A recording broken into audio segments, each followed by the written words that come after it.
I would love to believe the narrative that the USA, the country that I am from, the place where I was born, is the greatest country on earth.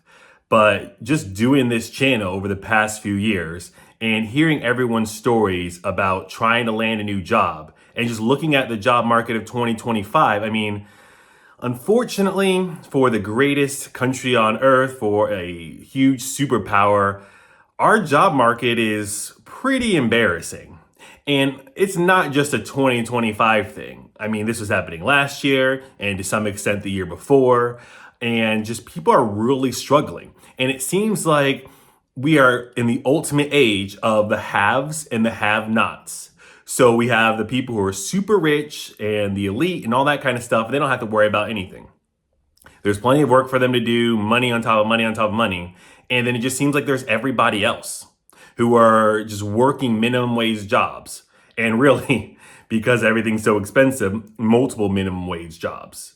So working at a McDonald's and working at a Marshall's, working at a Wendy's and working maybe at a warehouse. So many people are just working so many hours.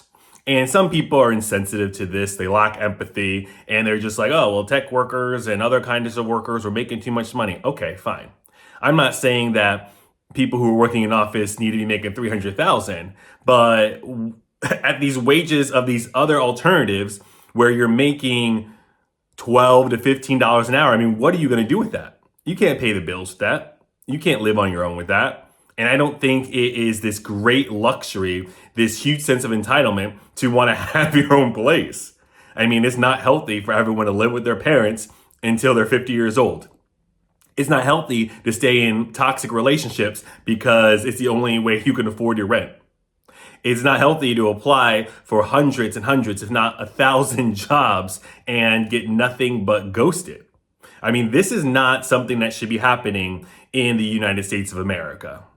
And it's embarrassing to think that my country is allowing this to happen. And it doesn't really matter who the president is. It's just the way things are right now and have been for the past couple of years. And there's no signs of it getting better. But people are also feeling embarrassed just looking for a job for so long. Because the news will tell you that the unemployment rate is what? 4.2%, that hundreds of thousands of people are being hired each and every month. So if you're talking to your friends and family who aren't going through the same situation, how could you not feel embarrassed? Because every data point that they hear, every news story, news article is about how everything is just fine. We have a strong job market and all that nonsense. So it makes you feel like there's something wrong with you for us who've been searching for a new job for quite a while. It's a really tough spot to be in, and I wish that there was an answer. Yes, I do have this YouTube channel, but I also look at other people's YouTube channels and go through the comments, like the people who have hundreds of thousands of views every episode, which must be amazing, but we're getting there. And no one has any solutions. Most of the solutions are around, okay, well, go work in HVAC or go back to school for nursing or be an overnight trucker. There's not like great options. It's not like, oh, well, you were in tech for so long, you could easily transfer to finance or work at a bank or something else that's at least similar. I mean, you have to drastically change your lifestyle and what you were doing. And now instead of having one job where you could probably at least afford a studio somewhere, you're going to have to work, I did the math, like 3 or 4 freaking part-time jobs. And you're not even going to get benefits on top of that because these companies don't want to give you 40 hours. It's just an absolute mess. But that's enough of my soapbox for today. Let's dive into people's stories from around the internet and see what they have to say. We start with Amia, who says, since I'm tired of the profile views and calls, yes, I'm a part of the hashtag Microsoft layoffs, but I feel differently. I've been suffering in silence on my team and faced a lot of turmoil under questionable leadership and even discrimination from my manager and her leadership team. Even the day of the layoff, the data science manager from my team immediately posted they were hiring. I'm blessed to be let go.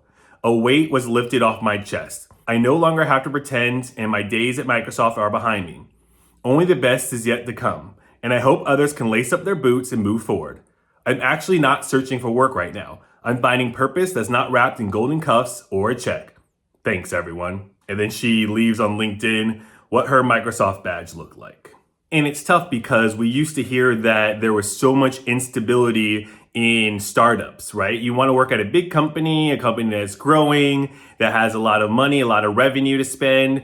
But then we see layoffs after layoffs, like Microsoft, who laid off about 6,000 people in the latest round of layoffs. And now people are all here on Microsoft. At least we have an example of someone who's not just kissing the butt of the company that kicked her to the curb. She's like, this was not good anyways. This is a blessing in disguise, essentially. And it's probably for the best that I left Microsoft. So people are forced to stay in these horrible work conditions that they don't like. They're not being treated properly. And even them, they have to see that people are getting hired, or at least there's postings for people to be hired, which we all know is just going to be shipped out overseas once they get rid of as many Americans as they can. And it's just ridiculous. To have to just beg and grovel and plead for a job you don't even want is ridiculous. As one of you guys posted in the comment section, who thought that having a job, having an employment would be a luxury? You know, people want to say, oh, nobody wants to work. Nobody wants to work hard. Yeah, people want a job.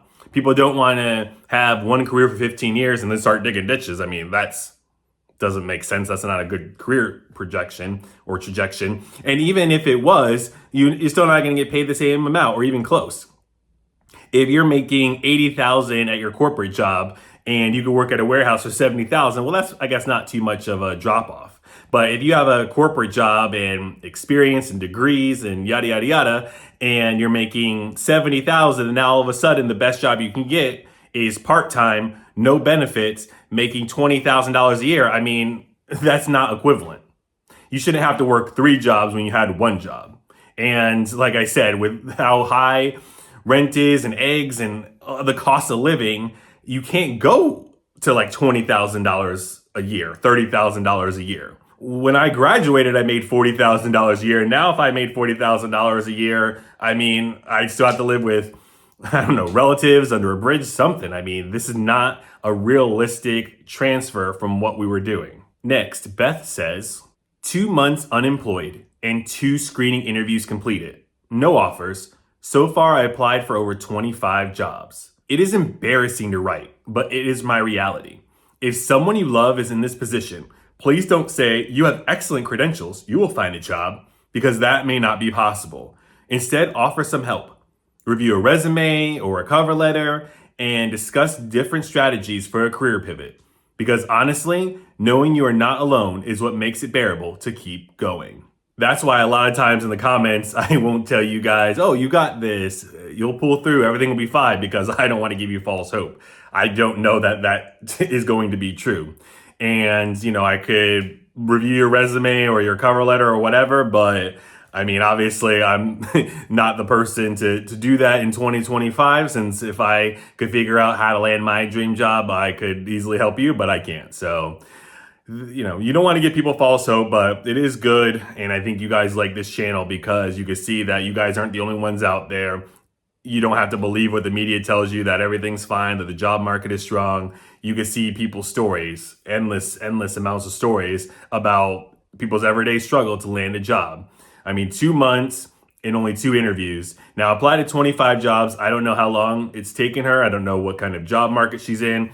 She says she's an infectious disease scientist. So, I mean, I guess that's a lot more narrow than some other things. So maybe the 25 is all she can find, but hopefully she lands something. But it does make you feel embarrassing. It does make you feel a little bit like a loser, but hopefully channels like these make you realize that you're not alone and it's not you. Next, Christine says, 4-month layoff anniversary by the numbers. Days unemployed, 119. Jobs applied for, 36. Job interviews, 3, no change. Rejection letters received, 15.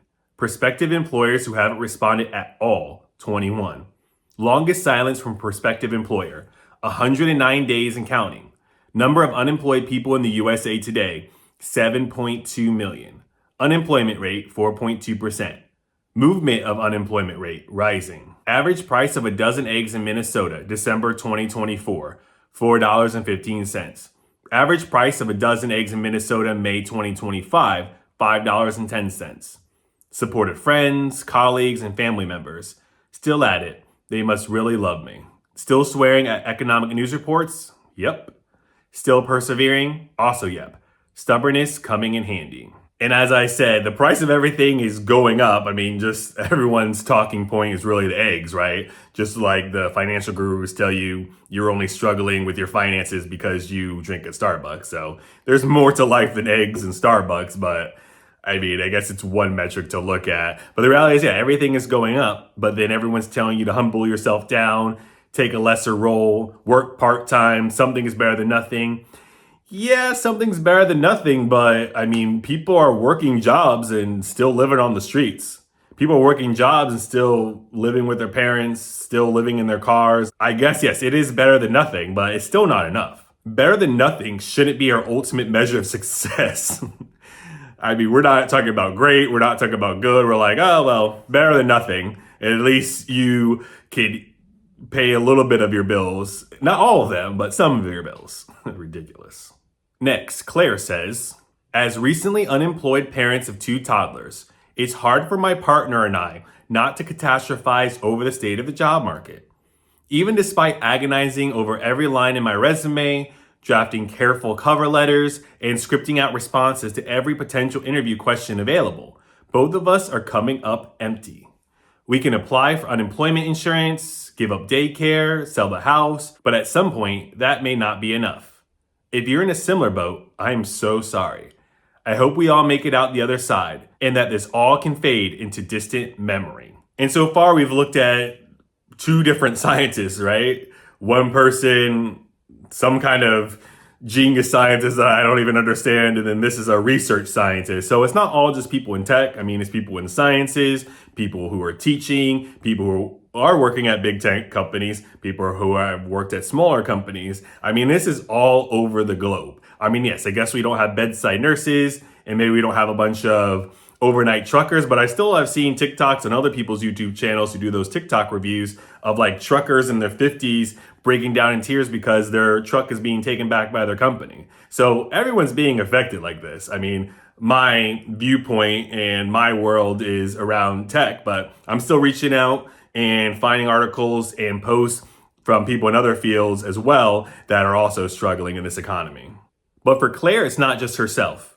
She's not just a young 20-something-year-old with no responsibilities who could maybe easily live with parents or maybe find roommates. She has a partner, and both of them can't find work right now. And they have 2 toddlers, so 2 kids to take care of. And yes, they could sell their house and give up daycare and do some other things, but it's like, wow. Probably 2 able-bodied adults who should be able to find a job to support their kids and to pay the mortgage on their house, and they're still struggling. So, I mean, yeah, it's one thing if it's just you're young and single, or you're retired and it's only you to think about. But people are out here with families also trying to figure out what to do. And someone commented on Claire's post and said, my state has a maximum 12-week unemployment for $200 weekly. My rent is $2,100 without utilities. I have a disabled daughter. That ran out very quickly, and I'm ashamed to admit I have no savings. I now have to rely on food pantries to feed my family. I completely understand what you're going through. You aren't alone. And these are strong words that people are saying to describe their feelings, and how could you blame them? Feelings of embarrassment, feelings of shame, being ashamed to deal with this, to have to go to food banks, to want to work, to want to, I don't know if everyone wants to contribute to society, but at least being open to working hard and getting a paycheck for that work and still can't do it. And this person right here is saying that, unemployment is nice. It's better than nothing, but it's only 12 weeks and $200 a week. And I think in Florida, it's $275 a week. So that is something if you're able to find a job in 3 months. I think some states maybe go 6 months, but even then, that's still not enough time, not in this job market. I mean, we previously did a video that, on average, people have been looking for a new job for 6 months, but most of you guys said, oh, well, it's been longer for me. So 12 weeks, is not going to help out. And $200 a week is not going to help you out with when you have a rent that's, $2,100 without utilities. So for the people out here in this society, it'd be great if either wages went up and you could get a job in the first place, but once you get a job in a new job, your wages are at a certain level, or at least things have gone down. Price of eggs gone up. Price of rent gone up. Your salary, your wages gone down. And now without benefits, and now you have to pay for insurance probably out of pocket as well. So things are not mathing right now, unfortunately. So people in this job market are feeling embarrassed. They're feeling ashamed. And I don't blame them because what are you supposed to do? I mean, at some point, you just got to give up. You got to take government assistance, I guess. You got to go and get food from the food pantry. You have to do what you have to do to support yourself, and especially if you have kids at home. But it shouldn't be this difficult to land a job. But don't feel ashamed. Don't feel embarrassed. I hope this channel really helps you know that you're not alone. I mean, it doesn't help put food on the table. It doesn't help you with money, but hopefully your mental health and your mental well-being doesn't suffer too much and you don't feel ashamed and embarrassed of your situation, because it's not you. It is this job market. And I wish I could give you some false hope, but I'm not going to. Just know that there's other people out there struggling the same. Hopefully it's at least a little bit of assurance that it's not you, you're not a loser, you're not an idiot. It's just the unfortunate times that we're living in. Let me know what you think about these stories down in the comments below. Talk to you later.